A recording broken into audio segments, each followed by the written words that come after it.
Qanafitina azakumullah. Telah kita sebutkan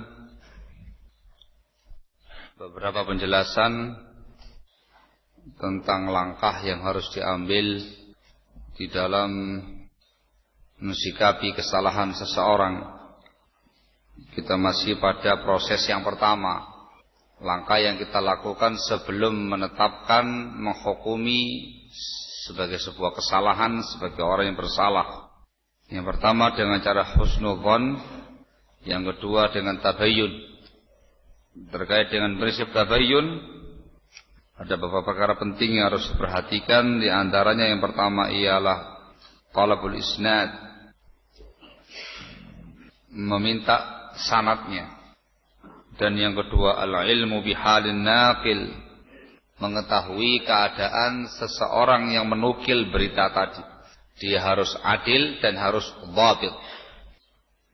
Kemudian yang ketiga ialah mengetahui keadaan pihak yang diberitakan sebuah kesalahan daripadanya. Kaidahnya, apabila seseorang itu ma'ruf, dikenal dengan sunnahnya, dengan salafiyahnya, dikenal dengan kebaikannya, tidak dikenal kejelekan-kejelekannya,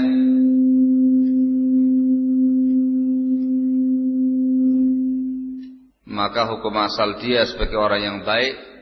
Kita tidak menerima berita-berita yang menyebutkan tentang ketimpangan-ketimpangan dirinya kecuali berita yang sangat meyakinkan. Bahkan kaidah para ulama, tidak diterima sebuah kritikan tentang seseorang yang telah disepakati oleh para ulama kethiqahannya. Apalagi yang disebutkan kesalahannya, yang diberitakan tentang kesalahannya dari kalangan para ulama, dari kalangan orang-orang yang besar dalam ilmu, dalam sunnah, dalam dakwah salafiyah, maka lebih-lebih lagi barakallahu fikum, kita tidak bisa langsung menerima berita tersebut. Baik. Kemudian perkara keempat yang disebutkan masih kaitannya dengan pembahasan tasabbut dan tabayyun ialah al-ilmu bi tabi'atil khata' al-manqul. Kita harus mengilmui tabiat kesalahan yang dinukilkan tadi. Kita harus mengetahui dan mengklasifikasi kesalahan apa yang dinukil dari orang tadi. Sebagaimana yang telah kita rinci sebelumnya, ada kesalahan dalam perkara dunia, ada kesalahan dalam perkara agama, kesalahan dalam perkara agama, ada kesalahan dalam perkara prinsip-prinsip agama, ada kesalahan dalam perkara ahkam, hukum-hukum syariat, kesalahan dalam perkara hukum agama, ada kesalahan dalam perkara yang disepakati oleh para ulama, ada perkara yang diikhtilafkan oleh para ulama. Itu harus diteliti terlebih dahulu. Kesalahan apa dia itu? Sebab bisa jadi barakallahu fikum, ada seseorang yang memberitakan kepada kita sebuah perkara, ucapan atau perbuatan dari si fulan, si alan, dan dia menduganya sebagai sebuah kesalahan. Padahal bukan kesalahan.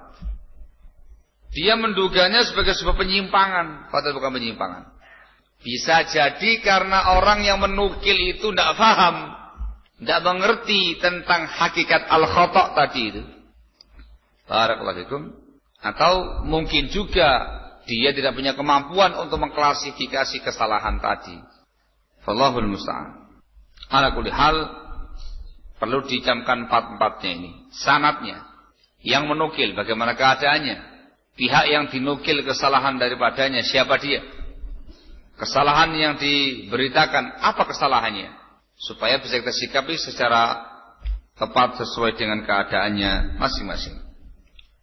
Barakallahu fikum. Ini dua prinsip, ihsanul dhann dan at-tatsabbut wa tabayyun, dengan 4 poinnya.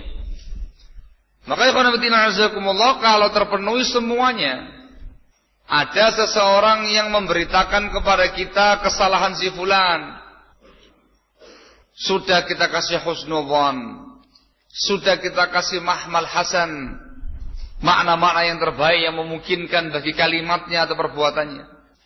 Lalu kita tabayyun, kita tanya sanadnya mana, disebutkan sanadnya dengan sahih. Saya dapat dari si fulan, terpercaya, dhabit. Dari si fulan, terpercaya, dhabit. Dari siapa? Langsung dari orangnya. Atau justru yang menyampaikan kepada kita orang yang langsung mendengar ucapannya atau langsung menyaksikan perbuatannya. Dan orang ini terpercaya, dhabit. Barakallahu fikum.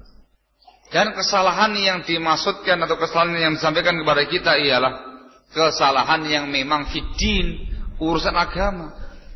Bukan kesalahan yang dimaklumi dalam urusan dunia. Kesalahan din, entah kesalahan dalam perkara akidahnya, atau salah dalam perkara prinsipnya apalagi, atau salah dalam pengamalan ibadah, atau salah dalam perkara akhlak, dalam perkara muamalah, yang semuanya melanggar agama. Pasti itu. Betul-betul terpenuhi semua ketentuan-ketentuan yang ada, maka di sini barakallahu fikum kita baru menyatakan ya, hadza khata'un, ini sebuah kesalahan, akhta'a fulan, si fulan telah bersalah. Baru kita bisa menetapkan sebagai sebuah kesalahan, baru bisa kita tetapkan orang itu bersalah dengan proses yang sangat panjang tadi. Setelah itu barakallahu fikum diteruskan dengan proses yang kedua. Tahapan yang kedua, fase yang kedua. Yaitu tahapan inda thubutil khata'. Apa sikap kita, apa bimbingan para ulama ketika sudah ditetapkan, sudah dipastikan sebagai sebuah kesalahan. Dipastikan dia orang yang bersalah dalam masalah ini. Sudah dipastikan. Apa langkah-langkahnya? Bimbingannya pertama barakallahu fikum. Kali pertama kita mengetahui dan meyakini itu merupakan kesalahan dan betul dari si fulan, yang kali pertama kita lakukan ialah as-sitr wa adamul isya'ah. As-sitru wa adamul isya'ah. Kita harus menyembunyikan kesalahan dia tadi dan tidak diperbolehkan menyebarluaskannya. Ingat yang kita bahas sekarang siapa ya, Pak? Seseorang yang ma'ruf dengan kebaikannya, dengan sunnahnya, dengan salafiyahnya, nggak dikenal dengan bid'ah dan pemahaman yang menyimpang daripadanya. Dipastikan dia kok salah. Maka yang kali pertama antum tunjukkan, tutupi kesalahan dia. Ditutupi kesalahan dia dan jangan disebarluaskan. Allah Subhanahu wa ta'ala berfirman dalam Al-Quran, mengecam tindakan orang-orang yang dengan mudahnya menyebarluaskan keaiban-keaiban seseorang, menyebarluaskan cacatnya seseorang. Allah mengatakan dalam firman-Nya, innal ladzina yuhibbuna an tashi'al fahishatu fil ladzina amanu lahum 'adzabun alimun fid dunya wal akhirah wallahu ya'lamu wa antum la ta'lamun. Sesungguhnya orang-orang yang suka menebarkan isu-isu kejelekan tentang orang-orang beriman, maka mereka mendapatkan azab yang sangat pedih di dunia dan di akhirat nanti. Allah Maha tahu dan kalian tidak mengetahui. Ini ancaman dan kecaman. Mengecam dan mengancam siapa saja yang dengan mudahnya menyampaikan semua yang dia dengar dari kesalahan si fulan, kesalahan si alan, dengan tanpa upaya sitar menutupinya. Ini diancam dengan keras ya ikhwan barakallahu fikum. Disebutkan oleh Syekh Abdurrahman As-Sa'di. Disebutkan oleh Syekh Abdurrahman As-Sa'di dalam tafsirnya ketika menafsirkan ayat di atas. Kata Sa'di rahimahullah, "Fa idza kana hadzal wa'id li mujarradi mahabbati an tashi'al fahishah wa istihla'u dzalika bil qalbi, fa kaifa bima huwa a'zam min dzalik min idharihi wa naqlihi." Beliau mengatakan kalau ancaman tadi, ancaman azab pedih dunia dan akhirat, kalau ancaman ini ditujukan karena semata-mata senang tersebarnya kekejian, kejelekan pada orang yang beriman, merasakan kok enak dalam hati, diancam dengan ancaman yang semacam ini, apalagi yang lebih besar daripada itu. Apalagi apalagi menyebarluaskannya, apalagi menukilnya kepada semua pihak, maka tentunya ancamannya akan lebih besar lagi. Semata-mata senang, ya kawan. Hatinya senang, ada kejelekan, ada cacat, tersebar di kalangan orang yang beriman, semata-mata senang diancam dengan azab yang pedih.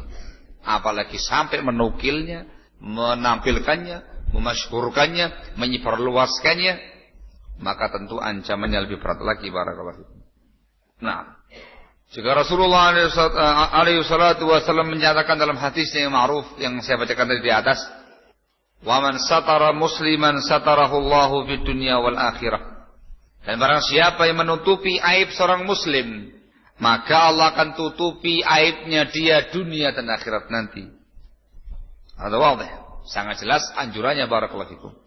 Sehingga langkah pertama ketika sudah dipastikan itu perkara yang salah, dan dia sebagai orang yang bersalah, yang kali pertama kita lakukan as-sitr, sembunyikan, tutupi kesalahan dia tadi.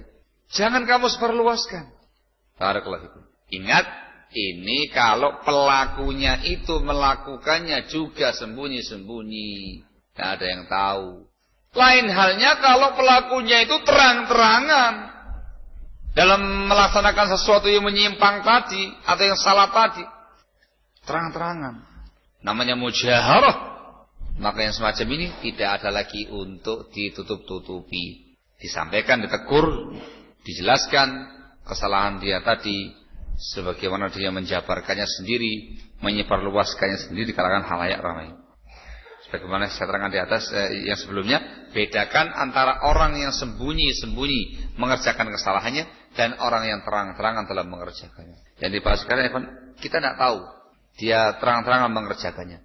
Hanya dapat khobar, dapat laporan dari seseorang, kita cek semuanya benar adanya dari si fulan dan dia bersalah, maka langkah yang pertama ditutupi, jangan disebarluaskan. Barakallahu fikum.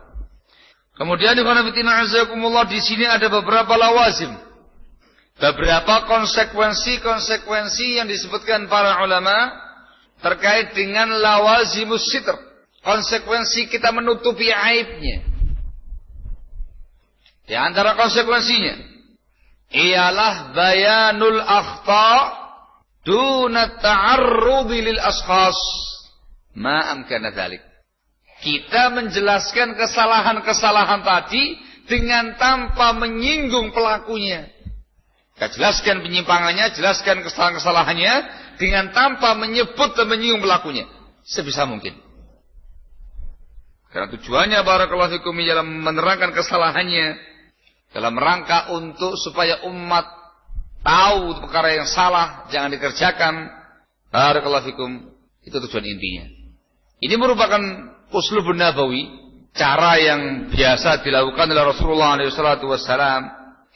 Barakallahu fikum, ketika beliau menyelesaikan banyak kasus di kalangan para sahabatnya, beliau seringkalinya menyebutkan kesalahan dengan tanpa menyebut nama. Sering yang beliau sampaikan, beliau mengatakan, ma balu qaumin fa'alu kadza wa kadza. Kenapa ada satu kaum yang berbuat demikian dan demikian? Ma balu rijalin kadza wa kadza. Kenapa ada sebagian orang yang mengatakan demikian dengan bahasa umum. Contohnya seperti pada kisahnya Barirah dalam Bukhari Muslim dari Aisyah radhiyallahu taala anha. Kisahnya Barirah ya ikhwan, dimerdekakan oleh Aisyah radhiyallahu taala anha dengan membayar sejumlah uang yang diinginkan oleh tuannya, tapi dengan syarat walaknya Barirah untuk Aisyah. Ternyata oleh pihak mereka enggak setuju. Dibebaskan Barirah, tapi walaknya untuk mereka lagi. Walak namanya. Walak itu ialah kita membebaskan seorang budak. Nanti kita mendapatkan hakul walak. Ketika itu budak meninggal dunia, tidak memiliki ahli waris sama sekali, kita sebagai ahli warisnya, as-sabab bin nafs, namanya mu'tiq atau mu'tiqah, pihak yang membebaskan budak mendapatkan jatah asabah. Kalau sampai kepada Rasulullah, ketika disampaikan demikian kepada Rasul, beliau langsung naik ke mimbar dan beliau mengatakan, ma balu rijalin atau ma balu aqwamin istaratu syurutan laysat fi kitabillah, kullu syartin laysa fi kitabillah fa huwa batil wa in kana mi'ata syartin. Menggunakan bahasa umum. Kenapa kok ada suatu kaum mempersyaratkan hal-hal yang enggak ada dalam kitabullah? semua syarat yang tidak ada pada kitabullah maka batil walaupun 100 persyaratan. Beliau mengatakan innamal wala'u liman a'taq. Yang namanya wala, hak wala itu haknya orang yang membebaskan. Kata Rasul. Di sini beliau kan mengingkari kemungkaran yang ada. Beliau mengingkari kesalahan yang ada dengan tanpa menyebut nama. Itu konsekuensi sitrul muslim, menyembunyikan aibnya seorang muslim. Contoh yang lain, juga dalam Bukhari Muslim, ketika Rasulullah SAW melewati 2 kuburan. Marra bi qabrain. Dari hadis Ibnu Abbas radhiyallahu anhu disebutkan bahwasanya Rasulullah SAW melewati 2 kuburan. Apa kata beliau? Innahuma la yu'adzabani. Ini diazab 2 kubur ini. Sampai akhir kisah. Syahidnya ya kawan, Rasul tidak menyebutkan nama 2 kubur tadi. Tidak mengatakan fulan yang dikubur diazab, fulan diazab. Tidak mengatakan demikian. Beliau menggunakan bahasa umum. Innahuma la yu'adzaban. Ini 2 kubur ini diazab. Wa ma yu'adzabani fi kabir. Mereka enggak diazab dikarenakan perkara yang sangat besar menurut mereka. Ala wa huwa kabir. Ketahuilah itu perkara yang sangat besar dalam Islam. Adapun yang pertama, bagaimana yamshi bin namimah. Yang pertama suka mengadu domba, provokator. Wa tsani yang kedua tidak bersih dalam istinja. Adalah yang lawat tidak menutup auratnya ketika buang hajat. Ila akhir riwayah di situ ya kan tidak menyebutkan nama sahibul qabr secara umum. Dan masih banyak lagi yang lainnya. Argumentasi yang paling kuat dalam bab ini ikhwan, sekian banyak kisah dalam Al-Qur'an yang menjelaskan tentang orang-orang yang menyimpang disebutkan dengan bahasa umum. Dengan bahasa umum. Kalaupun khusus disebutkan dengan bahasa kelompoknya. Yahudi, Nasrani, musyrikin, munafikin. Dengan umum. Dan sangat-sangat jarang sekali disebutkan langsung namanya. Kecuali sedikit. Seperti yang sedikit ya Pak. Abu Lahab. Tabbat yada Abi Lahabin wa tab. Abu Lahab. Seperti yang lain, Fir'aun. Gitu ya. Bisa dihitung dengan jari. Hanya orang-orang tertentu yang langsung disebutkan namanya. Selebihnya umum. Barakallahu fikum. Ini uslub Qur'ani nabawi.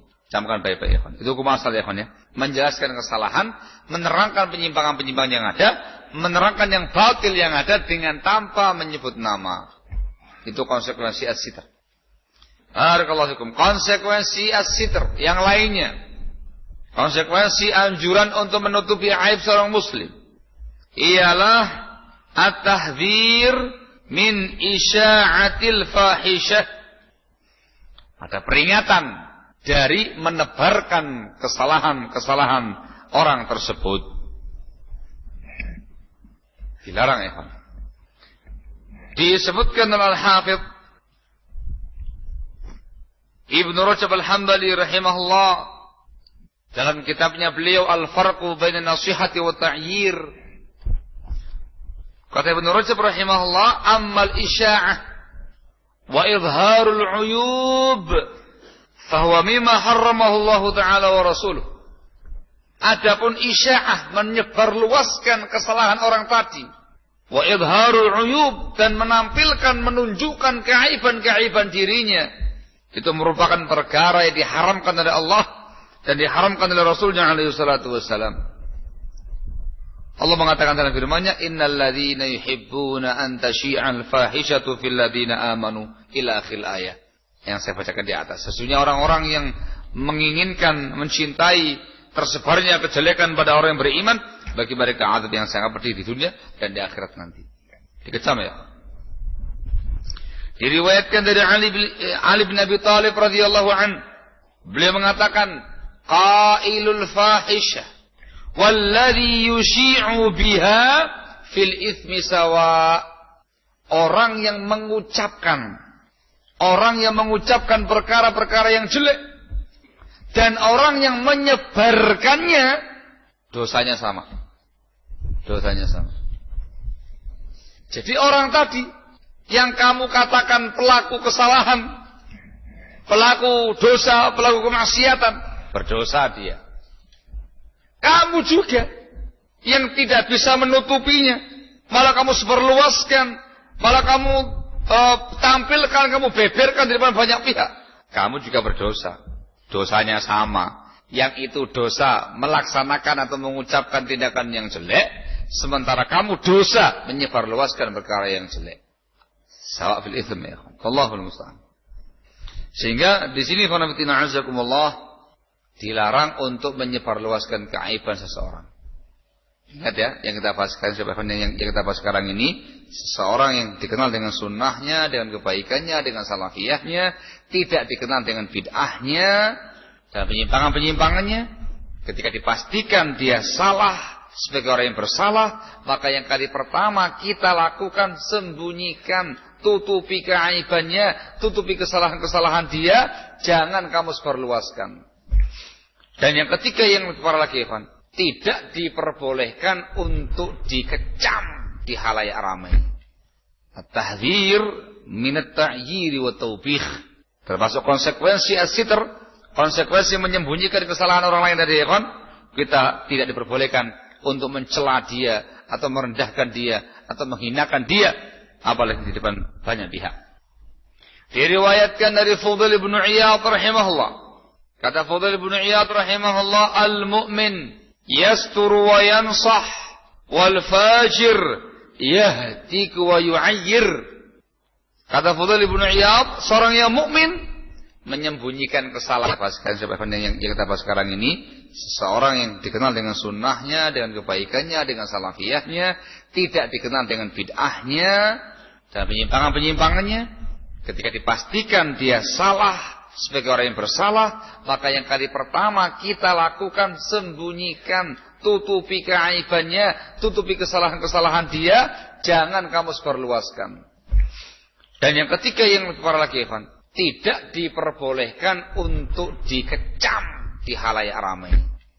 At-tahdzir min at-ta'yir wa tawbih. Termasuk konsekuensi as-sitr, konsekuensi menyembunyikan kesalahan orang lain tadi, ikhwan. Kita tidak diperbolehkan untuk mencela dia atau merendahkan dia atau menghinakan dia, apalagi di depan banyak pihak. Diriwayatkan dari Fudail bin Iyad rahimahullah. Kata Fudail bin Iyad rahimahullah, al-mu'min yasturu wa yansah wal fajir yahtik wa yu'ayyir. Kata Fudail bin Iyad, seorang yang mukmin menyembunyikan kesalahan. Di bawah khopar pun juga begitu, sembunyikan, diredam. Jangan bilang siapa-siapa. Ini yang pertama ya. Langkah yang kedua ialah an-nasihatu wa tawjih. An-nasihatu wa tawjih. Memberikan nasihat dan memberikan pengarahan kepada orang tadi yang bersalah. Ini hukumnya wajib. Tidak cukup hanya semata-mata menyembunyikan kesalahan. Tidak cukup dengan semata-mata meredam kesalahan orang. Tetapi harus ada langkah yang kedua, langkah yang konkret, yaitu an-nasihatu wa tawjih. Harus menasihati dia, mengarahkan dia ke jalur yang benar. Rasul mengatakan dalam sabdanya, adinun nasihah, agama adalah nasihat. Juga disebutkan dalam Bukhari Muslim dari Jarir ibnu Abdillah al-Bajali radhiyallahu anhu, dia mengatakan, bay'atu Rasulullah sallallahu alaihi wa ala alihi wasallam ala iqamatis shalah, ala iqamis shalah wa ita'iz zakah wan nushi likulli muslim. Saya pernah membaiat Rasulullah alaihi salatu wasallam untuk mendirikan salat, untuk menunaikan zakat, dan untuk menasihati semua kaum muslimin. Al-muhim an-nasihah muhim. Yang namanya nasihat ikhwan sangat penting sekali. Barakallahu fikum. Nah, ini langkah yang kedua ya. Sehingga sekali lagi ikhwan, tidak cukup hanya meredam. Meredam saja tanpa dinasihati, itu adalah alamatul dha'ful ajiz. Itu merupakan tanda dan lambang orang itu lemah dan tidak sanggup, tidak kuasa. Barakallahu fikum. Dan enggak ada fungsinya. Dan itu melanggar perintah agama. Perintahnya harus ada nasihat, adilun nasihat. Baik, hanya saja di dalam perkara menasihati seseorang, barakallahu fikum, ini ada beberapa perkara penting yang harus diperhatikan. Terutama bagi orang yang menasihati. Terutama bagi yang menasihati. Nanti akan dibawakan juga insyaallah ada bab yang berkaitan dengan orang yang menasihati dan dinasihati insyaallah. Baik. Perkara yang pertama ya Pak. Ini bimbingan yang sangat mulia, yang sangat penting ketika mensikapi kesalahan orang dan menasihati kesalahan orang. Yang pertama barakallahu fikum. Ikhlasun niyyah inda nasihati wa tawjih. Ikhlasun niyyah inda nasihati wa tawjih. Kita harus mengikhlaskan niat ketika memberikan nasihat dan memberikan taujih, memberikan arahan. Tujuan kita barakallahu fikum ialah untuk lillahi ta'ala, mengharapkan wajah Allah semata, mengharapkan pahala dari Allah semata, melaksanakan kewajiban nasihat. Dan yang kedua dalam rangka untuk menyelamatkan orang tadi dari kesalahannya. Ada rasa hubbul hidayah lil ghair, hubbul khair lil ghair. Kita mencintai hidayah, mencintai kebaikan untuk orang lain. Ikhlas ya ikhlas. Sehingga tujuannya bukan dalam rangka untuk pelampiasan emosi. Tujuannya bukan dalam rangka untuk melecehkan, merendahkan dia, menjatuhkan kehormatannya. Bukan pula tujuannya dalam rangka untuk menampilkan dia sendiri. Nih saya, orang yang Masya Allah begitu, bisa menegur antum, bisa menegur dia. Tidak. Betul-betul ikhlas lillahi ta'ala. Barakallahu fiik. Ada sebuah kisah. Ini saya bawakan sekali lagi untuk min babil mubalaghah ya kawan ya. Ada sebuah kisah ya kawan, diceritakan oleh Tajuddin As-Subuki.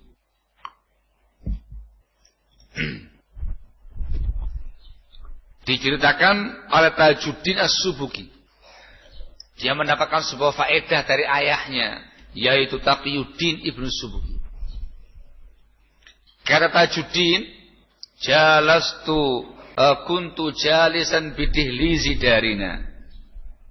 Saya suatu kali pernah duduk di pintu penghubung antara ruang depan dan ruang tengah kami, dihliz. Fa'aqbala kalbun, tiba-tiba datang seekor anjing. Fakultu, maka saya spontan mengatakan, ikhsa, kalb ibnu kalb. Kata Tajuddin, menyingkir kamu, minggir dari sini. Anjing, anak anjing. Dia mengatakan, kalbun ibnu kalb. Ngusir, minggir, minggir. Anjing, anak anjing. Katanya Tajuddin, fazajarani walidi min dakhilil bait. Tiba-tiba dari dalam rumah ayahku menghardik aku, menegur aku. Ngomong apa itu? Kira-kira. Saya katakan, alaisa huwa kalb ibnu kalb? Ya walidi, wahai ayahku. Kan betul, bukankah dia adalah anjing anak anjing? Ya apa ya? Masa anjing anak kucing? Bukankah dia anjing anak anjing? Hal, katanya ayahku. Syartul jawaz adamu qasdi ta'yir. Syarat diperbolehkannya ghibah, syarat diperbolehkannya menggunjing orang lain, tidak boleh dengan tujuan melecehkan. Katanya Tajuddin, hadhihi faedah. Oh, dapat faedah sekarang ini. Faedah. Ya mestinya berapa aja? Ikhsa. Ketika dia menambahi, kalb ibnu kalb. Nah, itu pelecehan namanya ya, Pak. Pelecehan. Betul sih, dia anjing putra anjing. Tapi ada nada pelecehan, adalah yajuz. Kata ayahnya, syartul jawaz adamu qasdit ta'yir. Syarat diperbolehkan memperbincangkan aibnya orang itu ialah tidak dengan tujuan untuk melecehkan atau mencela. Ya ikhwan, ini anjing. Pada seekor anjing. Sekali lagi ini kisah dibawakan oleh para ulama dalam bentuk mubalaghah. Apalagi manusia. Apalagi dia itu seseorang yang dikenal di atas sunnah, dikenal di atas salafiyahnya, kebaikannya, kesolehannya, dan dikenal kejelekan-kejelekan dia. Salah sih salah, betul dia salah. Tapi ingat dia bukan anjing. Anjing saja tidak boleh kamu lecehkan, tidak boleh kamu rendahkan, apalagi manusia, apalagi sebagai seorang rasul. Maka min babi aula tidak boleh dengan tujuan untuk melecehkan dia. Sekali lagi, niatnya harus betul-betul ikhlas lillahi ta'ala, bukan dalam rangka pelampiasan emosi, bukan balas dendam, bukan melecehkan dan merendahkan, bukan menjatuhkan kehormatan dia, semata-mata betul-betul ingin meluruskan dia dari kesalahan. Barakallahu fikum. Keikhlasan niat ini akan muncul pada tata cara nasihatnya. Akan dibahas insyaallah ta'ala. Barakallahu. Ini yang pertama. Bimbingan yang pertama dalam menasihati orang yang salah. Ya. Ikhlasun niyah. Ikhlaskan niat Anda. Bimbingan yang kedua. Bimbingan yang kedua ya ikhwan ialah sulukul wasail wal asalib asy-syar'iyyah fi mu'alajatil khata'. Ini yang paling penting ya ikhwan barakallahu fikum. Menempuh cara dan upaya-upaya yang syar'i di dalam menyelesaikan atau membenahi kesalahan orang lain, dalam mengobati kesalahan orang lain. Seperti yang saya terangkan di awal, kesalahan itu macam-macam, ragamnya banyak. Orangnya pun juga macam-macam, ragamnya banyak. Maka di dalam mu'alajatul khata', dalam memperbaiki kesalahan orang lain, dalam Islam tidak menggunakan satu cara yang monoton, tetapi menggunakan berbagai macam upaya dan cara yang syar'i, menyesuaikan kadar kesalahannya, bentuk kesalahannya, dan siapa yang salah. Maka di sini ada beberapa perincian, beberapa uslub, beberapa cara-cara syar'i dalam menyelesaikan atau mengobati kesalahan orang yang. Al-uslubul awal, uslub yang pertama ialah al-hudu wa idharur rahmah. Al-hudu wa idharur rahmah fi ta'amul ma'al mukhti'. Bersikap tenang dan menampilkan kasih sayang di dalam bermuamalah kepada orang yang salah tadi. Ini barakallahu fikum ditujukan kepada orang yang jahil. Ditujukan kepada orang yang jahil, yang belum mengerti banyak tentang hukum-hukum syariat. Juga ditujukan kepada seseorang yang dikenal rujuk dengan cepat kepada al-haq ketika ditegur. Ditujukan kepada seorang ahlu sunnah yang memiliki watak yang sangat bagus, yang sangat baik, sangat mudah untuk ditegur, sangat mudah untuk diajak kepada al-haq. Maka dalam cara kita dalam mengobati kesalahannya dengan cara yang tenang, hudu, dengan tenang, dengan kepala dingin, menampilkan kasih sayang kita, kelembutan kita kepada orang yang salah tadi. Ingat, tujuannya adalah mengobati kesalahan supaya dia terlepas dari kesalahan tadi, kembali ke jalur yang benar. Dan ini contohnya banyak. Dicontohkan langsung oleh Rasulullah SAW. Ya kan? Contoh yang paling masyhur, terutama untuk orang-orang yang jahil dalam sebuah kesalahan, ya kan? Ialah qissatul a'rabi alladzi bala fil masjid. Kisahnya seorang Arab gunung, Arab pedalaman yang buang air di Masjid Nabawi. Tahu kisahnya? Ma'ruf dan masyhur kisahnya. Disebutkan dalam kisahnya bil makna barakallahu fikum, ada seorang Arabi, ada yang menyebutkan namanya Dzul Khuwaisirah Al-Yamani. Ada mengatakan yang lainnya lagi. Arabi, Arab pedalaman ya ikhwan, datang ke masjid, disebutkan sholat dulu, ada yang mengatakan sebelum sholat. Al-muhim dia kemudian mojok, datang ke pojokan masjid, langsung buang air kecil. Buang air kecil. Para sahabat yang menyaksikannya langsung menghardik, mengatakan, wih, itu ekspresi spontan. Tahu-tahu mojok mancur. Allah Ustaz. Dalam keadaan Masjid Nabawi, dalam keadaan itu dilakukan di depannya Rasul dan para sahabatnya. Ada Rasul di situ, ada para sahabat di situ, di Masjid Nabawi lagi. Tindakan kesalahan yang sangat besar. Yang ini nggak pakai tabayun-tabayunan lagi ya, Pak. Iya, nggak perlu lagi pakai tabayun. Loh, kenapa? Di depan matamu sendiri dia berbuat kesalahan. Kata moto, gitu. Para sahabat langsung reaksi, melarang, tahan. Ar-Rasul SAW mengatakan, jauh, biarkan dia. Tenang, itu dengan tenang, Masya Allah, dengan lembut, biarkan dia.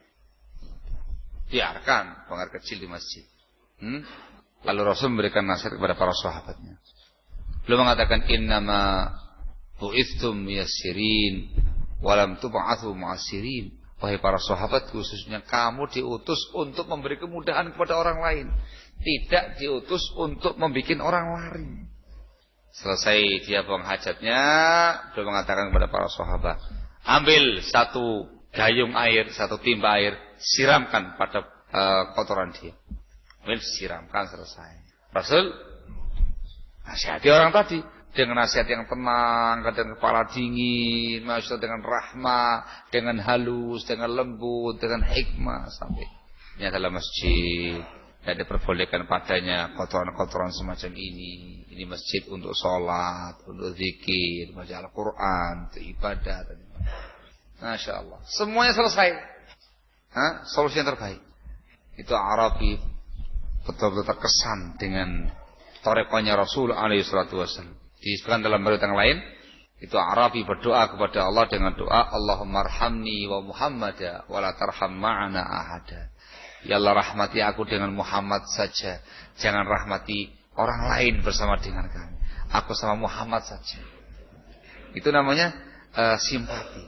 Itu terkesima dengan tarekohnya Rasul. Tapi saya ingatkan ya, jangan ada yang berhujjah dengan riwayat ini untuk membolehkan kencing di masjid. Tolong, banyak sekarang ini orang yang aneh-aneh pemahamannya. Atau nyari yang aneh-aneh memang ya. Bukan. Rasul alaihissalam melarang para sahabat atau meminta para sahabat membiarkan dia. Bukan dalam rangka mengikrarkan tindakan dia kencing di masjid.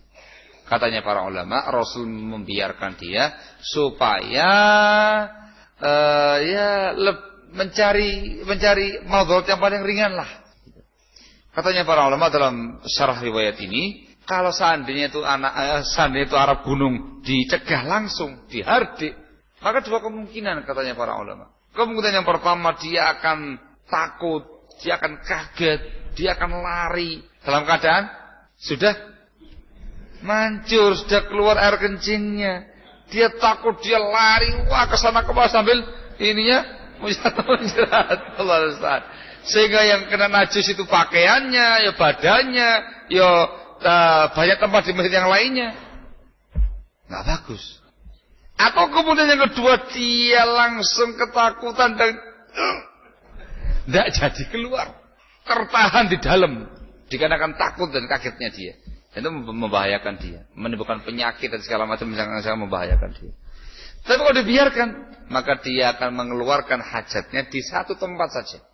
Ya, dianya tidak kena penyakit plong rasanya. Najisnya tidak kena kemana-mana, di tempat saja. Disiram dengan air, selesai. Barakallahu itu. Di antara bukti yang menunjukkan beliau tidak mengikrarkan perbuatan dia kencing di masjid, beliau menasihati Arabi tadi. Barakallahu. Gitu ya kan ya. Yang kita inginkan ya ikhwan barakallahu fikum ya, bagaimana sikap Rasul di dalam mengobati dan menyelesaikan masalah. Kesalahan besar yang dilakukan oleh orang itu, beliau sikapi dengan tenang, dengan rahmat. Kenapa demikian? Dikarenakan itu orang jahil, A'rabi. Jahil, tidak mengerti hukumnya. Kalau hukumnya haram, kencing di masjid. Jahil.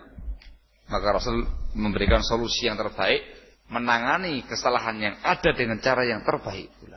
Dengan cara duduk dengan tenang, menampilkan rahmat, santun, kasih sayang kepada yang salah tadi, ditegur dengan cara yang baik-baik, dan dia menerima. Masya Allah. Contoh yang lain disebutkan dalam hadis riwayat Imam Ahmad dalam musnadnya dari sahabat yang mulia Abu Umamah Al-Bahili radhiyallahu an, disebutkan oleh Syekh Muqbil bin Hadi rahimahullah dalam bukunya As-Sahihul Musnad mimma laysa fi Sahihain. Kisahul Fata, kisahnya seorang pemuda.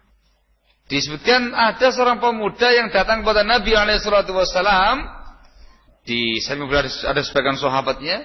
Itu pemuda datang kepada Nabi sambil menyatakan, ya Rasulullah, idzan li fi zina.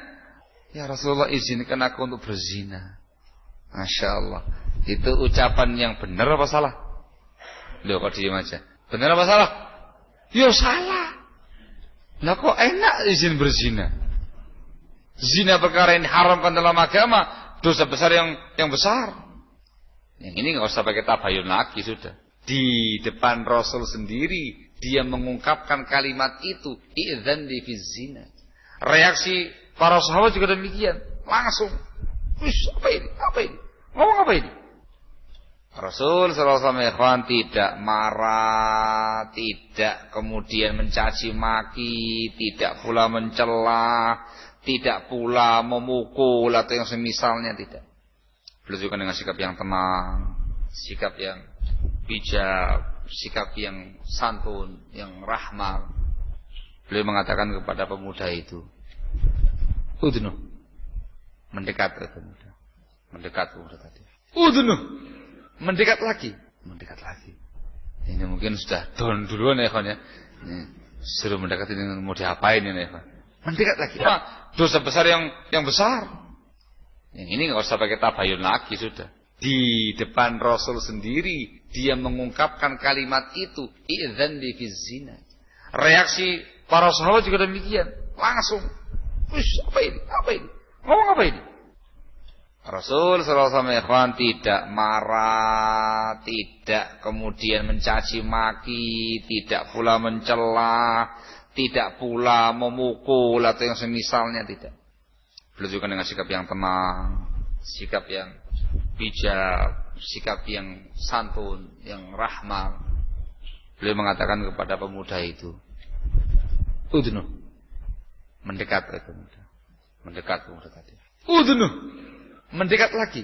Mendekat lagi. Ini mungkin sudah down duluan ya, kawan ya. Ini suruh mendekat ini mau diapain ini ya, kawan. Mendekat lagi. Keji yang sangat kejam. Betul-betul menghancurkan kehormatan orang-orang yang sangat dekat dengan dia. Terbayang bagaimana kalau ibunya yang demikian, kalau putrinya, kalau saudarinya, kalau bibinya, kalau budenya, atau bulenya. Ya Allah, baru dia sadar bagaimana haramnya zina itu. Ketika Rasul melihat ini pemuda sudah mulai paham, sudah mulai mengerti, ditepuk dadanya oleh Rasul. Didoakan oleh Rasulullah, Allahumma fir dzambahu wa tsabbit qalbah. Ya Allah, sucikan dosa dia dan teguhkan hatinya. Tenang ya. Disebutkan oleh Abu Umamah Al-Bahili radhiyallahu an, semenjak itu tidak ada sesuatu pun yang lebih dibenci oleh pemuda ini melebihi zina. Yang sebelumnya menggelora, berapi-api, membara, kepingin yang satu itu, sekarang langsung benci, sangat-sangat benci dengan yang namanya perzinahan tadi. Betul-betul mengena solusi dan tarekah yang dilakukan Rasul alaihi wasallam dalam mengobati kesalahan dia tadi. Tenang. Dan yang ini bukan orang jahil. Ini pemuda bukan orang jahil. Buktinya dia bukan orang jahil ya, kan? Dia minta izin untuk berzina. Artinya dia ngerti zina itu haram. Hanya saja minta izin. Siapa tahu Ada izin khusus. Ada izin resmi dari Rasul, kan jadi halal gitu ya kan ya. Nah, gitu ya.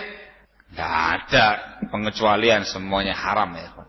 Nah, ini menunjukkan dia bukan orang jahil. Tidak sebagaimana Arabi tadi. Dia punya ilmu.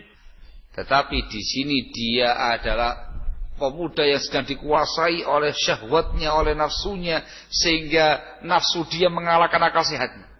Dan dia orang yang baik-baik, pemuda yang baik-baik, pemuda dari kalangan anak-anaknya para sahabat, sehingga dicecar dengan pertanyaan-pertanyaan yang bertubi-tubi, disadarkan dia dengan penuh rahmah, dengan penuh ketenangan, dengan penuh kasih sayang.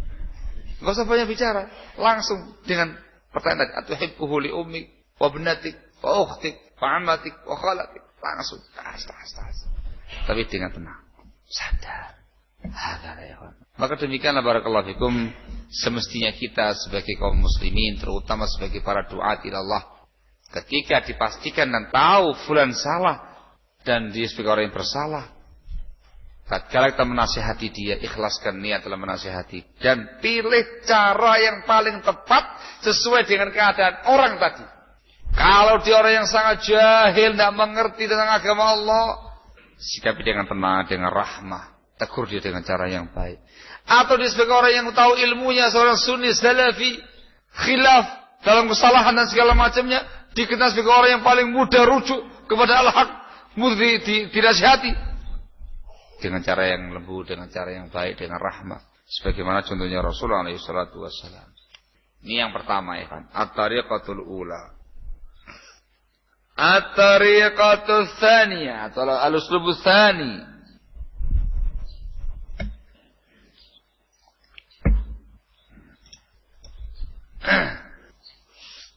Yang kedua barakallahu fikum ialah irsyadul mukhti wa i'anatuhu ala tashihi akhta'ih wa ta'limuhu amaliyan idza qada dzalik. Memberikan bimbingan kepada orang yang salah dan membantu dia untuk memperbaiki kesalahannya. Kalau perlu diajari secara amalan, diajari langsung secara praktek. Dicontohkan oleh para ulama seperti kisahnya al-musi'u salatuh. Kisahnya orang yang jelek salatnya. Disebutkan dalam Bukhari Muslim dari sahabat Abu Hurairah radhiyallahu taala anhu, ketika Rasulullah sallallahu alaihi wasallam sedang di masjid, tiba-tiba datang masuk seorang laki-laki. Dia kemudian salat 2 rakaat salat di masjid dengan salat yang sangat cepat, ya kan, tidak ada tumakninah wala syai'. Salat, kemudian dia datang kepada Rasul menyampaikan salam. Beliau menjawab salam dan mengatakan, irji fasalli fa innaka lam tusalli. Jawab salamnya dan mengatakan, balik lagi. Kamu ulangi lagi salatnya kamu karena kamu belum salat. Ulangi lagi semua tadi. Yang kedua kalinya. Selesai, datang kepada Rasulullah. Beliau mengatakan, irji fasalli fa innaka lam tusalli. Baik lagi. Diulangi lagi. Kamu belum salat, belum sah salatnya kamu. Sampai 3 kali. Kata orang tadi, ya Rasulullah, la uhsinu ghaira hadza. Ya Rasul, saya tidak bisa berbuat yang lebih baik daripada ini. Ya itu salatnya aku ya Rasul. Begitu dia faham akan kekurangan dan kesalahan dia, salatnya tidak khusyuk, tidak tumakninah dan segala macamnya. Rasul mengobati kesalahan dia dengan cara membetulkan kesalahan dan mengajari dia salat. Beliau mengatakan, idza qumta ila sholati fakabbir. Diajarkan bagaimana tata cara salatnya. Kalau kamu bangkit salat, maka bertakbirlah kamu. Terus kemudian kamu takbir, ruku, takbir, i'tidal, ila akhirih. Dari hadis yang menyebutkan tentang kaifiyah salatnya Rasul yang diajarkan kepada al-musi' salatuhu, orang yang jelek salatnya dia. Di sini ikhwan Rasul memberikan irsyad, bimbingan, arahan, membantu dia untuk membetulkan kesalahan-kesalahan dia. Diajari dengan cara yang tepat. Kalau perlu dicontohkan dengan amalia langsung. Ini ditujukan bagi orang-orang yang betul-betul menginginkan kebaikan, menginginkan perbaikan, dan ma'ruf dikenal dengan sifat yang semacam itu. Maka kita bimbing dia, kita arahkan dia, kita kasih contoh langsung supaya dia tahu mana yang benar, mana yang tidak. Tariqah yang ketiga, Masya Allah. Tariqah yang ketiga ialah taqdimul badail as-sahihah lil khata'. Taqdimul badail as-sahihah lil khata'. Memberi ganti yang sahih, yang benar untuk kesalahan tadi. Kamu tegur kesalahannya, kamu luruskan kesalahan dia, kamu kasih gantinya yang benar. Ini bukan persyaratan, tetapi itu lebih afdal, lebih tepat supaya orang tadi tahu solusi yang terbaik untuk meninggalkan kesalahan dia. Barakallahu fikum. Ingat, bukan persyaratan. Ini saya tekankan ya Pak, ada sebagian pihak yang mempersyaratkan badil, pengganti untuk ingkarul munkar. Jadi mereka mengatakan kalau kamu mengingkari sebuah kemungkaran, kamu tidak boleh mengingkarinya sampai kamu memiliki solusi pengganti dari kemungkaran tadi. Ada batil ya ikhwan. Itu merupakan pemahaman harakiyin. Ini pemahaman yang dimunculkan oleh Abdurrahman Abdul Khaliq dan kawan-kawannya. Dengan pemahaman dia ini, khatir. Kita mau mengingkari pabrik rokok misalkan, dilarang sama dia. Kamu tidak boleh mengingkari mereka sampai ada gantinya. Kalau kamu bisa mengadakan pabrik yang lain yang halal untuk menampung semua tenaga kerjanya dia, kamu ingkari. Ingkari, tutup. Kemudian kamu ganti nih gantinya. Ada batil ya ikhwan. Batil ya ikhwan, barakallahu fikum. Bukan persyaratan ya ikhwan. Tapi afdalnya seperti itu untuk lebih menyemangati orang meninggalkan kesalahan dia tadi dan mendapatkan ganti yang benar. Di antara contohnya ya ikhwan, contoh yang di zamannya Rasulullah SAW dari hadis Abu Sa'id Al-Khudri radhiyallahu taala anhu arba.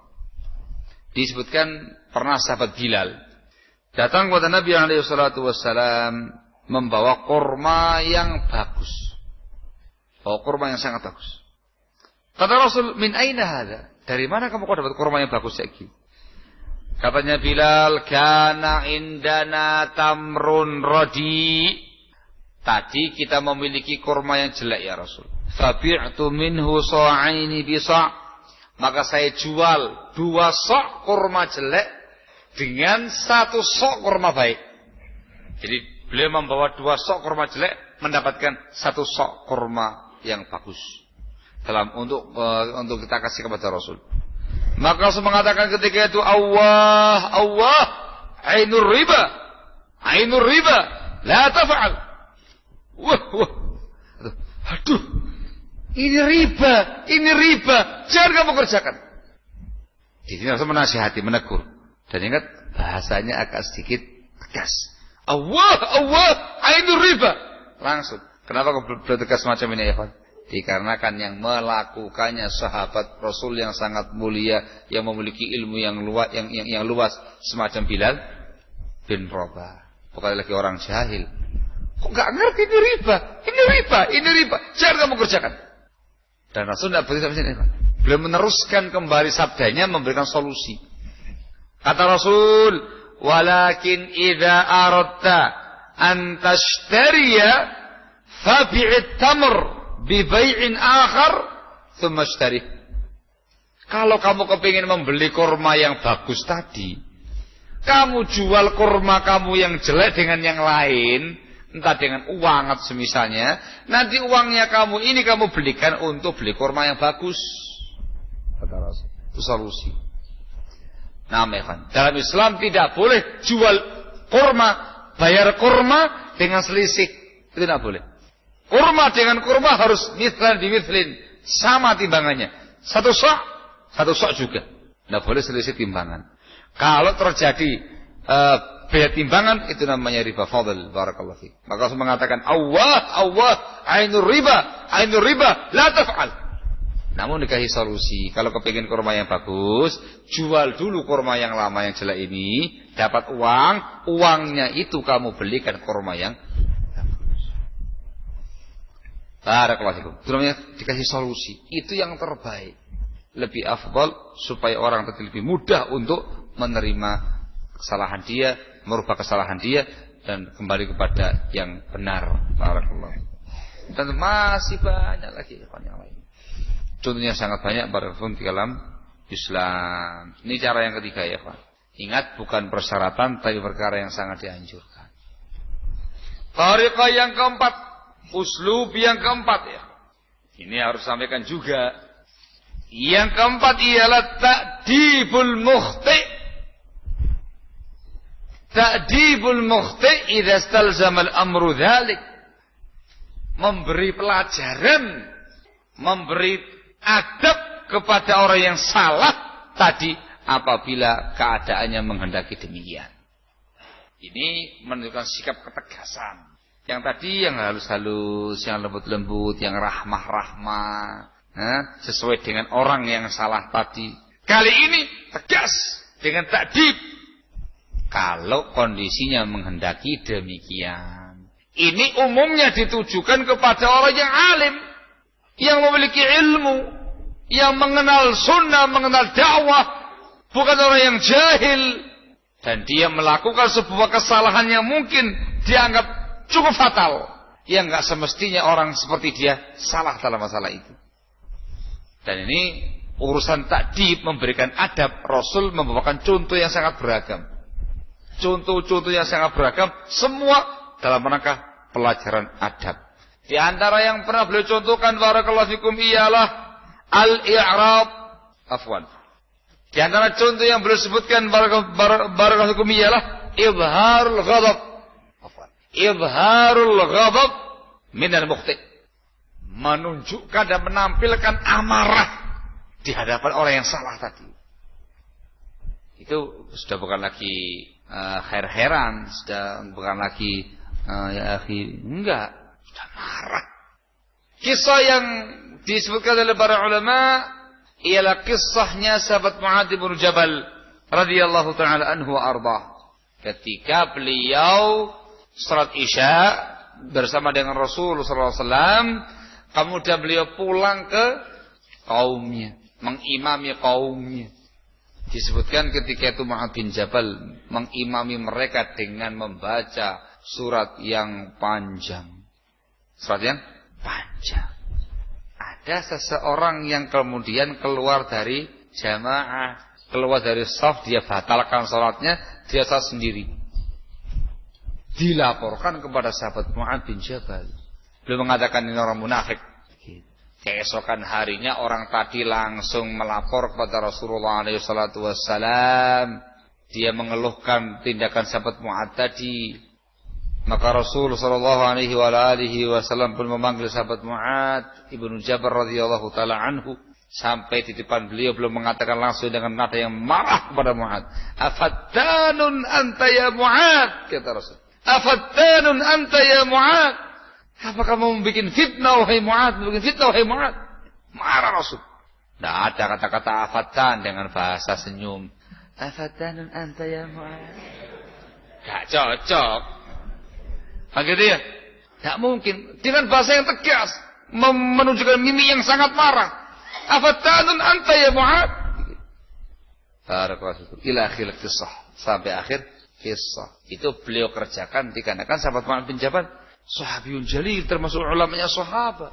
Tidak semestinya seperti itu. Barakallahu fikum. Contoh yang lain seperti yang disebutkan dalam Bukhari Muslim.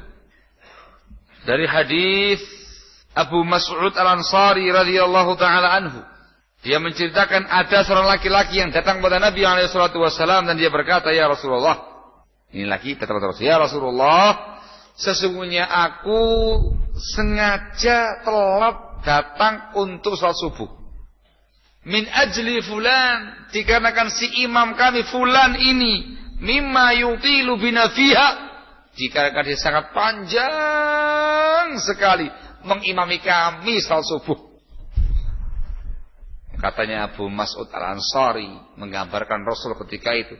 fama ra'aitun nabiyya sallallahu alaihi wasallam ashadda ghadaban fi mau'izatin minhu yawma idzin.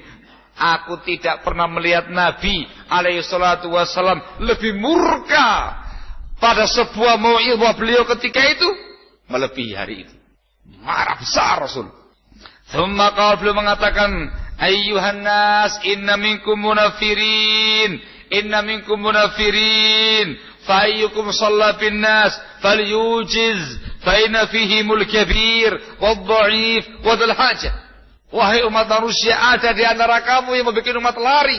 Munafir, bikin umat lari, kata beliau. Siapa di antara kamu yang mengimami orang lain sholat, hendaklah diringkas, diperingkas. Sebab di tengah-tengah mereka ada orang yang tua, ada orang yang lemah, ada yang memiliki hajat.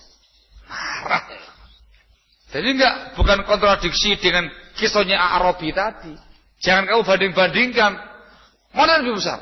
Kencang di masjid ataukah panjang sholatnya? Jangan kamu banding-bandingkan. Bukan untuk perbandingan, tetapi kondisinya yang berbeda.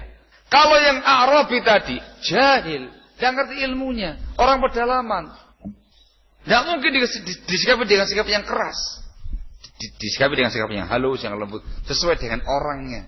Sementara sahabat Mu'adz bin Jabal dan imam tadi itu bukan orang jahil, orang yang alim, orang yang punya ilmu, bahkan termasuk ulamanya sahabat. Mestinya dia mengayomi masyarakatnya. Ternyata dia berbuat perkara yang menimbulkan fitnah. Beliau marah kepada mereka. Ada kalanya nasihat itu, barakallahu fikum, dengan cara apa ya? Dengan cara marah. Tentu nasihat. Nasihat. Bukan celaan, bukan kecaman. Nasihat. Ada kalanya dengan cara marah-marah. Contoh adab yang lain ialah dalam bentuk itabul mukhti. Itab itu menegur dengan keras orang yang salah tadi. Dicontohkan seperti pada kisahnya Hatib bin Abi Balta'ah. Hatib bin Abi Balta'ah radhiyallahu taala anhu yang menyebarkan rahasia militer Nabi kepada kaum musyrikin. Rasul yang menyerang musyrikin di kota Makkah dibocorkan oleh Hatib bin Abi Balta'ah. Tindakan yang sangat-sangat luar biasa besar ya Pak. Ditegur oleh Rasulullah ya Pak. Wahai Hatib, betul ya semacam ini? Betul ya Rasulullah. Kenapa kamu melakukan ini? Apa karena kufur kepada Allah dan Rasulnya? Ditegur dengan keras. Akhirnya Hatib bin Abi Balta'ah memberikan uzurnya. Ya Rasulullah, sesungguhnya saya masih memiliki keluarga dan harta di kota Makkah sana. Saya tidak memiliki seseorang yang menjaga dan mengayomi, memberikan jaminan keamanan kepada harta dan keluarga saya, sementara para sahabat yang lainnya mereka memiliki sanak famili di sana, punya kerabat, punya kabilah dan segala macamnya yang menjaga harta pada mereka. Saya bukan karena kufur kepada Allah dan Rasulnya. Sahabat Umar sudah naik hitam, sudah minta izin untuk memenggal lehernya beliau. Rasul mengatakan, tahan wahai Umar, apa kamu tidak tahu dia termasuk ahli Badar? Apa kamu tidak tahu Allah telah mengatakan kepada ahli Badar, ya'malu ma syi'tum faqad ghafartu lakum. Amalkan semau kalian, aku telah mengampuni dosa-dosa kalian. Tayyib. Atau apa? Syahidnya ikhwan, tindakan Rasul yang menegur dengan tegas, mengecam dengan tegas. Apa karena kufur kepada Allah dan Rasulnya? Seperti demikian. Apa kamu semula kafir? Enggak saya. Enggak ya Rasulullah. Ketika ditabayuni ternyata memiliki uzur yang syar'i, beliau menerimanya dengan baik. Intinya, itab, teguran yang sangat keras. Di antara bentuk adabnya barakallahu fikum, bentuk pelajaran kepada orang yang salah dalam bentuk al-i'rad. Berpaling dari dia. Berpaling dari dia, melengos dari dia dengan harapan dia tahu dia salah dan tahu kesalahannya, rujuk dari kesalahannya. Barakallahu fikum. Dicontohkan seperti dalam hadis Imam Nasa'i dari hadis Abu Sa'id Al-Khudri radhiyallahu taala anhu arba. Ada seorang laki-laki baru datang dari Najran menemui Rasulullah SAW. Dia menggunakan cincin besi, dari emas afan. Dia menggunakan cincin emas, laki-laki tadi ya. Menggunakan cincin emas datang kepada Nabi. Dikatakan oleh Abu Sa'id, fa'arada anhu Nabi SAW. Maka Rasul berpaling dari dia dan mengatakan, innaka ji'tani wa fi yadika jamratun minar. Kamu datang kepada aku, di tangan kamu itu ada bara api. Ada bara dari api. Paling beliau. Dan langsung menegur dia. Kata dengan cara i'rad. Sekali lagi ini untuk orang yang alim, yang memiliki ilmu, yang tahu ilmunya, yang mestinya dia nggak boleh jahil dalam perkara semacam itu. Barakallahu dengan tegas. Bahkan sampai pada tingkat barakallahu fikum dihajar. Yang kelima, hajrul mukhti, menghajar, memboikot orang yang salah tadi. Tidak dikasih salam, tidak dijawab salamnya, nggak diajak bicara. Tidak diajak bermajelis, dijauhi, diboikot ya ikhwan. Seperti kisahnya Ka'ab bin Malik radhiyallahu taala anhu wa arda dalam Bukhari Muslim ketika beliau tidak ikut perang Tabuk. Kisah yang sangat masyhur di mana Rasul dan para sahabatnya memboikot Ka'ab bin Malik dan dua orang sahabat yang lainnya selama 50 hari 50 malam sampai turun wahyu yang menyebutkan mereka selamat dari kemunafikan. Diboikot ya. Dikarenakan tidak ikut perang Tabuk. Mereka orang alim. Ka'ab bin Malik termasuk ulama sahabat. Bukan orang yang jahil. Tidak ada uzur yang syar'i bagi dia untuk enggak berjihad bersama Rasul. Barakallahu fikum. Rasul mengkhawatirkan. Beliau mengkhawatirkan mereka terjangkit kemunafikan. Diboikot 50 hari 50 malam oleh beliau dan semua para sahabat di kota Madinah. Sepi deh. Diajak bicara, beliau nggak mau. Salam nggak dijawab. Orang langsung lari, tidak ada yang mau masih sama dia. Ketika ada yang dia datang ke sebuah tempat, semuanya lari, bubar semuanya. Datang, bubar semuanya. Betul-betul sempit. Dada beliau ketika itu. Bayangkan diboikot oleh Rasul dan semua para sahabatnya 50 hari 50 malam sampai kemudian diperintahkan para istri mereka pulang ke rumahnya masing-masing. Bayangkan seorang dihajar. Baru turun ayat yang menyebutkan mereka selamat dari kemunafikan yang ada, maka Rasul pun kembali normal menerima mereka. Barakallahu fikum sebagaimana kisah yang sangat ma'rufah. Diboikot. Bahkan tinggi lagi ya. Bahkan ini cara yang berapa ya Pak? Yang kelima, takdib yang kelima, bahkan sampai pada tingkat ad-du'a 'alal mukhti, mendoakan kejelekan bagi orang yang salah. Ini bagi orang yang tahu sunnah, mengerti sunnah, tapi justru dia menentang sunnah dengan sengaja. Bahkan mungkin saya mengolok-olok sunnah, maka didoakan keburukan oleh Rasul. Contohnya disebutkan dalam Sahih Muslim dari hadis Salamah ibn al-Aqwa radhiyallahu anhu, disebutkan ada seseorang laki-laki makan di samping Nabi alaihi salatu wasallam dengan tangan kirinya. Maka Rasul mengatakan, "Kul biyaminik." Wahai fulan, makan dengan tangan kanan kamu. Yang negur Rasul ya, dia malah menyelisih dan menentang. La astati, saya enggak bisa dengan tangan kanan ya Rasul. Maka Rasul mengatakan, Mas tata'ta? Kamu tidak sanggup dengan tangan kanan? Ma mana'ahu ilal kibr. Yang menghalangi dia hanya kesombongan saja. Katanya Salam ibn Aqwa, ma rafa'aha ila fi. Ternyata orang itu tidak lagi sanggup untuk mengangkat suapannya ke mulutnya dia. Langsung dihukum oleh Allah. Tangan dia lumpuh. Tidak lagi sanggup mengangkat ke mulutnya dia. Didoakan kejelekan oleh Rasul.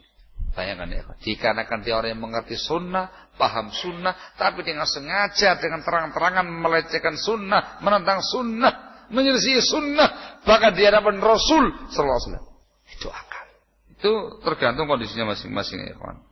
Barakallahu fikum. Al-Imam An-Nawawi rahimahullah ketika menyebutkan hadis Salamah bin Aqwa tadi dalam Syarah Sahih Muslim mengatakan, wa fi hadzal hadits jawazud du'a ala man khalafa al-hukm asy-syar'i bila 'udhr. Di dalam hadis ini ada faedah bolehnya mendoakan kejelekan bagi siapa saja yang menyelisihi hukum syar'i dengan tanpa uzur. Menyelisihi hukum syar'i tanpa uzur. Boleh didoakan kejelekan bagi mereka. Sehingga macam-macam ya. Caranya macam-macam. Yang penting dikasih adab ini orang. Terkadang ini, terkadang ini, terkadang itu. Ini merupakan uslub syar'i Tariqah syar'iyyah barakallahu fikum di dalam bab memberikan nasihat kepada orang yang salah tadi. Ada kalanya halus, lembut, santun, antara kamu dan dia saja. Ada kalanya tegas, keras, sampai menghajar dia, mendoakan dia, sampai terang-terangan di depan forum. Itu semuanya tergantung kondisi masing-masing, tergantung orangnya masing-masing, dan tergantung letak dan model dan kesalahan masing-masing yang dikerjakan oleh dia. Barakallahu fikum. Nah, ini terkait dengan orang yang memberikan nasihat ya. Barakallahu fikum. Dan bagi yang dinasihati, dia berkewajiban untuk rujuk kepada al-haq, berkewajiban untuk rujuk kepada al-haq ketika dia mendapatkan nasihat. Barakallahu fikum. Taib, tidak perlu gengsi, tidak perlu kemudian dia membela-bela diri. Ketika dia tahu dia salah, maka kewajiban dia harus rujuk kepada al-haq. Apakah yang menasihati dia orang yang lebih alim, ataukah yang semisal, ataukah yang lebih rendah, bahkan yang menasihati orang anak kecil sekalipun, kalau itu perkara yang betul, dia yang salah, dia harus kembali kepada al-haq. Barakallahu fikum. Naam. Ini kewajiban orang yang dinasihati, mudah untuk kembali kepada al-haq. Barakallahu fikum. Kata Rasul, al-mu'min kal jamalil anif haitsu qidan qad. Mukmin itu seperti onta jinak. Bagaimanapun dia dituntun, dia akan ikut dengan orang yang menuntun dia. Artinya mukmin itu barakallahu fikum, onta yang jinak. Ketika dia diajak kepada al-haq dan dia tahu itu al-haq, dia akan cepat kembali kepadanya. Tidak ada yang namanya upaya menentang atau tindakan-tindakan yang lainnya, langsung merujuk kepada al-haq ketika ditegur dan dinasihati kepada perkara yang benar. Barakallahu fikum, wallahu taala alam bisawab. Ini baru yang berikutnya. Adapun terkait dengan yang berikutnya ya kan, itu proses yang ketiga. Proses tadi kan barakallahu fikum, meneruskan proses nasihat tadi. Setelah ada upaya nasihat, apa yang terjadi? Itu kembali kepada masing-masing orangnya. Ketika dinasihati dan dia kembali kepada al-haq, alhamdulillah. Itu diharapkan ya. Tapi ketika dia dinasihati dengan cara yang tepat, dengan cara yang baik tadi, tetap bersikukuh pada penyimpangan dia, kesalahan dia. Dan itu merupakan kesalahan yang cukup fatal. Terus kamu nasihati. Jangan putus asa. Nasihati dengan cara yang tepat. Kamu tidak bisa, orang lain yang memungkinkan bagi dia untuk menasihati. Cari orang-orang yang didengarkan ucapannya oleh si fulan tadi, nasihati dengan cara yang halus, mengeras terus sampai puncaknya. Dari mulai yang pelan, yang halus sampai yang tegas. Terus demikian. Sampai betul-betul menunjukkan dia adalah orang yang mu'anid, orang yang menentang, orang yang justru mengingkari, orang yang justru membantah, justru dia mengingkari orang yang mengingkari dia, membela-bela penyimpangan-penyimpangan dia dan segala macamnya, terang-terangan di dalam membela penyimpangan-penyimpangan dia dan segala macamnya. Khalas ya. Demikian ikhwan. Kembalikan kepada para ulama. Kalau dia termasuk dari kalangan para dai, para asatidz, kembalikan kepada para ulama, biarkan mereka yang menetapkan dan menghukumi orang tadi. Kalau para ulama sudah menentukan sebuah sikap, maka kita sikapi dia sebagai para bimbingannya para ulama. Ketika dia orang yang bukan dari kalangan para ulama, dari kalangan para ikhwah, dan sangat besar madaratnya dia, fitnahnya dia, di kalangan perentangan dia, kelas dijauhi, selesai urusannya. Barakallahu fikum. Wallahu taala a'lam bishawab.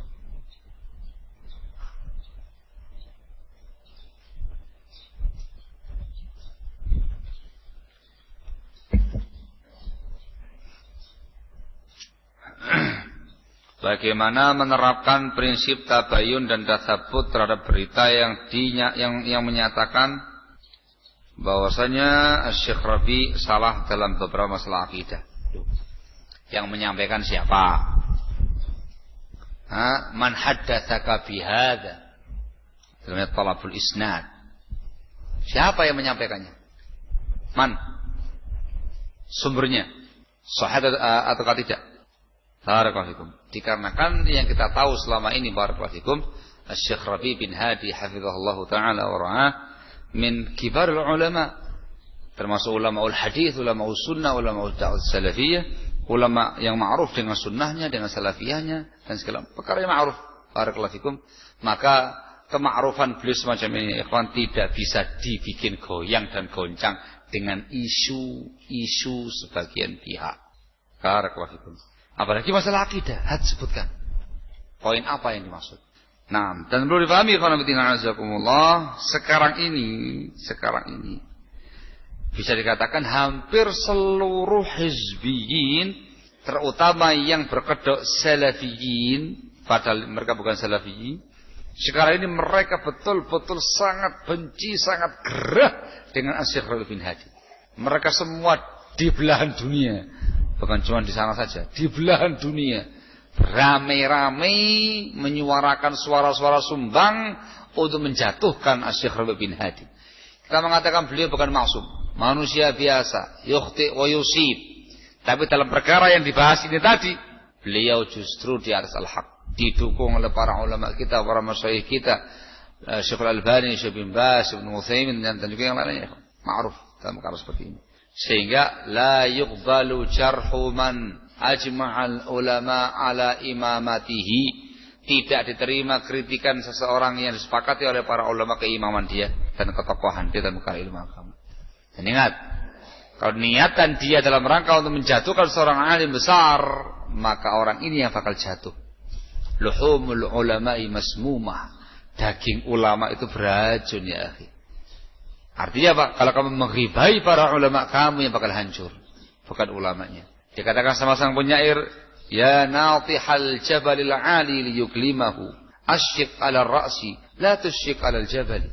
Wahai orang yang kepingin nyundul, natih yang menyundang, yang nyundul gunung yang sedemikian tinggi untuk melukai gunung tadi, kamu nyundul gitu ya. Jangan kepala kamu tabrakkan ke gunung tadi supaya dia luka. Asyik ala ra'si, kamu kasihani kepala kamu. Wala tusyik ala jabali, kamu tidak usah kasih sama gunungnya. Semakin keras kamu menyundang, kamu menyundul, semakin hancur kepala kamu. Gunungnya masih kokoh, tegak berdiri tinggi. Hakata para ulama. Semakin kamu berani, semakin kamu lancang, semakin kamu terang-terangan melecehkan para ulama, semakin maka semakin hancur. Luhumul ulama'i masmumah. Barakallahu fikum. Masya Allah, apa perbedaan daurah dengan muhadharah? Mohon dijelaskan agar menjadi ma'ruf di kalangan ikhwat dan muslimin. Kenapa kok tanya seperti ini? Barakallahu fikum. Ada apa kira-kira di balik pertanyaan ini? Nah itu, secara asal ya kan, yang namanya muhadharah itu, ya muhadharah. Seseorang tampil memberikan tausiahnya, muhadharahnya barang 1/4 jam, setengah jam, 1 jam. Kalimat itu. Ada muhadharah. Yang namanya daurah umumnya intensif. Sehari, 2 hari, 3 hari. Ada daurah. Barakallahu fikum. Namun nampaknya sudah mulai berubah istilahnya di kalangan kita. Kebiasaannya sudah mulai berubah.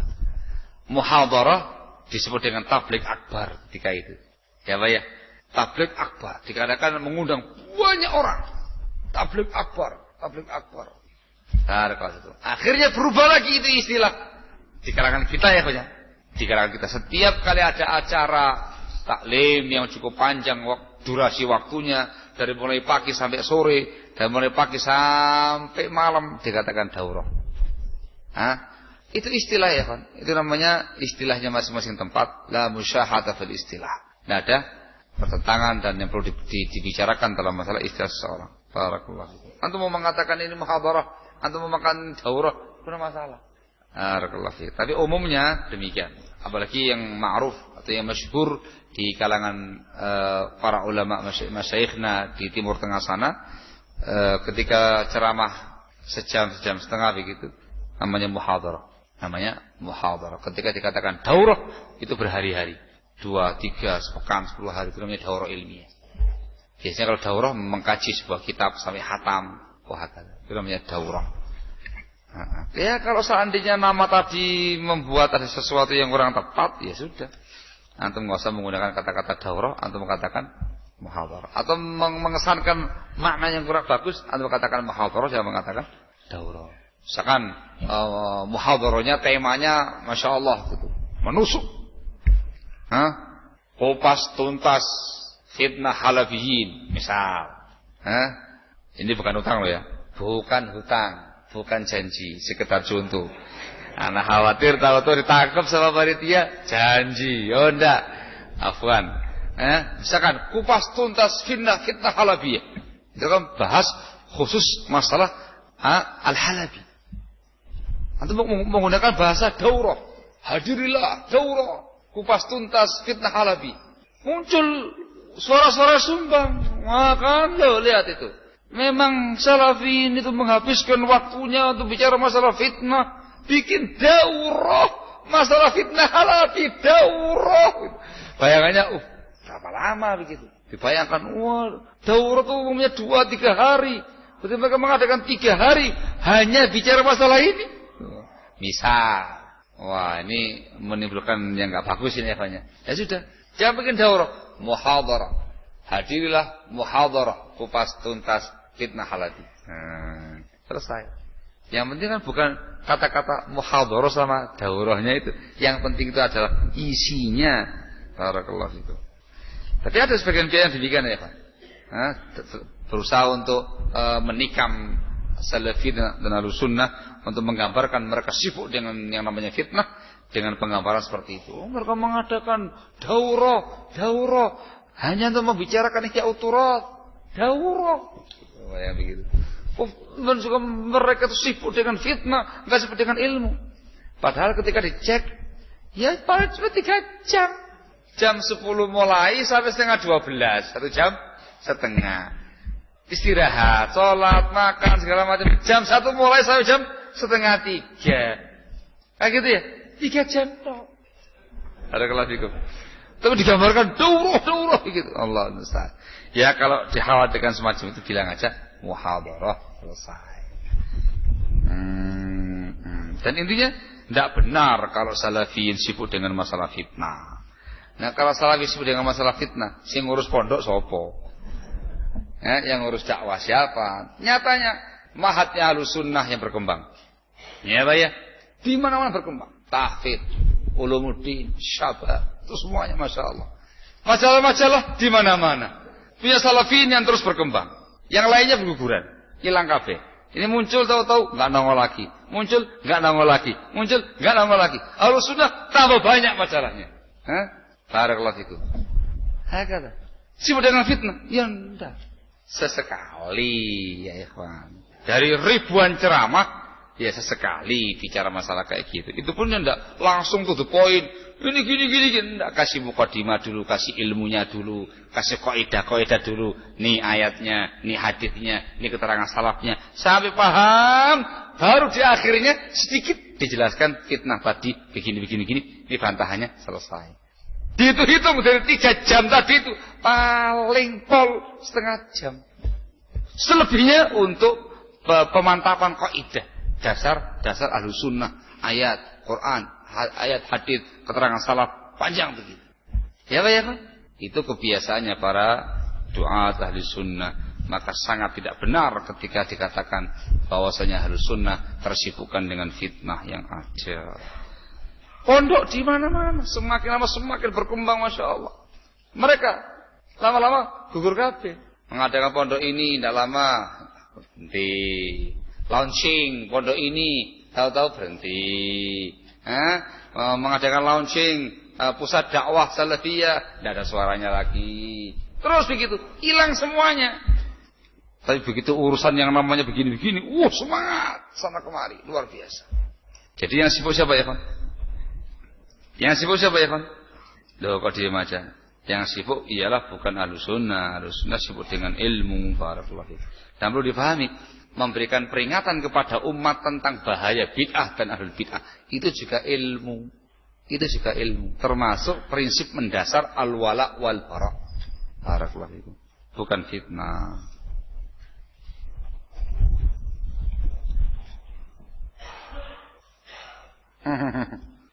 Ini lagi yang tanyakan Allah musta'an. Kenapa sekarang para Turafi, para Sururi membela-bela Ustaz Ja'far Martolib? Kata mereka Ustaz Ja'far Martolib sudah taubat, rujuk. Apakah benar? Tidak benar. Dan sudah malah divonis sudah ya kan. Ini mau terbit ini di masalahnya antum ini, masalah fawaid edisi yang ketiga. Akan dimunculkan terkait dengan Ja'far Martolib ini. Barakallah. Sudah turun tahdirnya Syekh Rabi bin Hadi, sudah turun tadi vonis mubtadi dari Syekh Ubaid al-Jadiri. Kok sekarang para Turafi? Iya, itu namanya atuyuru ala askaliha taqa'u. Yang namanya burung itu akan hinggap dengan sejenisnya. Iya, kelihatan. Yang nempel ke mereka itu orang-orang yang enggak beres semua ya, Pak. Yang Turafin, Sururin, orang-orang yang enggak beres-beres, lari ke mereka semua. Ja'far Thalib, terus semuanya nanti dikit-dikit nanti pada nempel semua. Teng. Nah, memang. Loh, kenapa kok larinya kepada Sururin, Turafin, enggak lari kepada Haddadin? Haddadin terlalu vulgar cara dakwahnya. Orang awam sekalipun akan langsung benci dengan mereka. Bila hikmah wala rahmah. Kalau Turafin, Sururin, kalau sekali dikatakan Halabiyin, itu halus mainnya. Halus. Jarang orang yang bisa mengetahui dengan jeli. Halus mainnya. Dan di belakang mereka berusaha untuk di belakangnya para masyayikh. Sehingga orang yang nggak hadain, namanya kesini ya Pak. Allahul musta'an. Kalau mau tobat sekali lagi dari mulai dulu sampai sekarang saya katakan, kalau mau tobat, taubatlah dengan taubatan nasuha. Laksanakan semua syurutu taubah. Barakallahu fikum. Dan ketika sudah jujur taubatnya, pasti akan ada sambutan dari salafiyin. Salafiyin akan menyambut siapa saja dari kalangan para asatidzah yang sekarang menyimpang dan taubat dengan taubatan nasuha. Barakallahu fikum. Allahu ta'ala alam bissawab. Jam berapa nih asarnya? Nah ini gimana ini? Tadi temanya juga belum selesai tuntas ya kan. Tapi paling tidak cukup banyak tadi saya sampaikan lumayan ya. Tapi tolong jangan dianggap utang ya. Jangan dianggap sebagai hutang ya kan.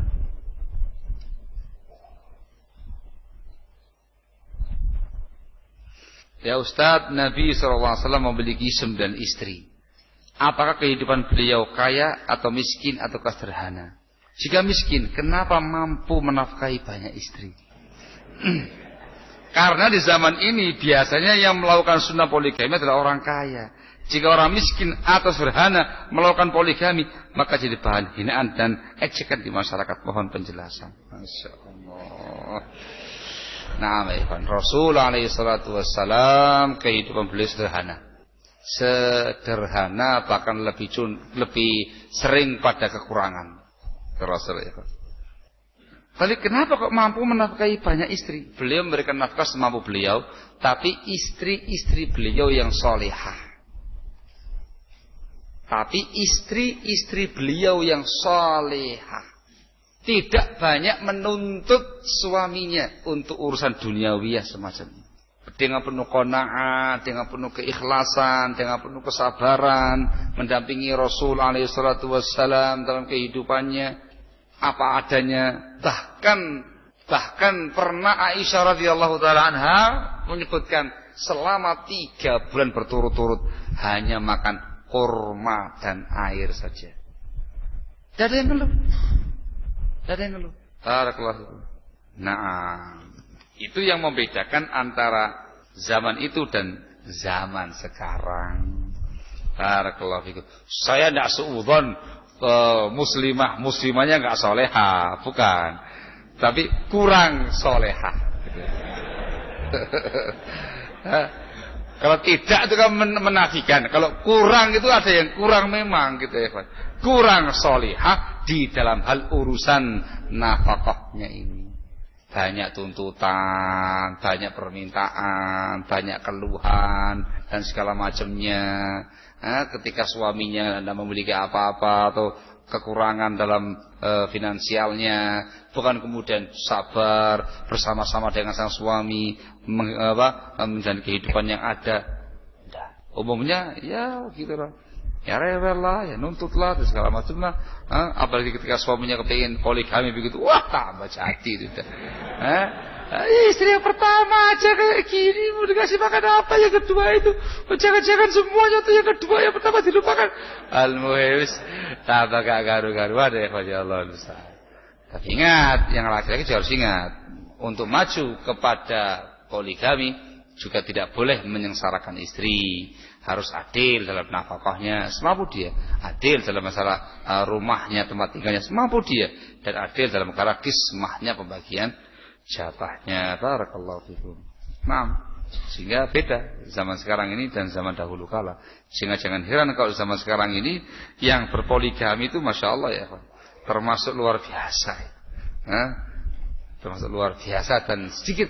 Sangat-sangat sedikit dibandingkan dengan yang nggak poligami. Zaman dahulu kala yang nggak poligami sedikit. Barakallahu fikum. Wallahu taala alam bisawab. Saya kira cukup sekian. Mohon maaf tidak bisa menjawab semua pertanyaan yang ada. Mudah-mudahan bermanfaat dan tujuan daripada disampaikan tema ini khonafidina azakumullah. Sekali lagi di kalangan kita Ahlus Sunnah jangan mudah menyalahkan orang lain.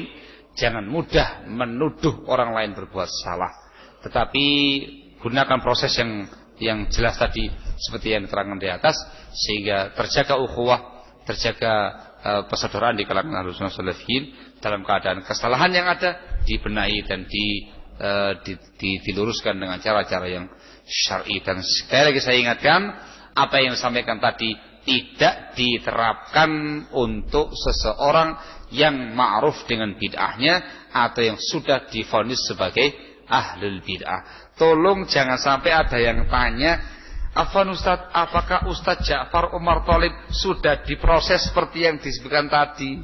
Tolong jangan tanya seperti itu. Jawabannya sudah. Bertahun-tahun lamanya. Dan kelasnya bukan kelasnya para masyayikh.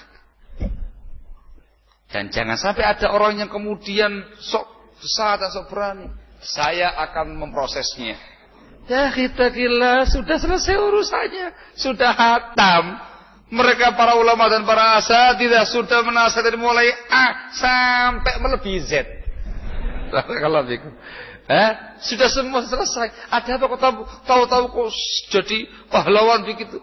Nah, tinggal beliaunya mau tobat atau tidak. Kalau mau tobat tunjukkan dengan tobat dan nasuha, selesai. Insyaallah taala. Barakallahu fikum wa katsiran. Subhanaka wa bihamdik asyhadu an la ilaha illa anta astaghfiruka wa atubu ilaik. Fadhalu hafiz.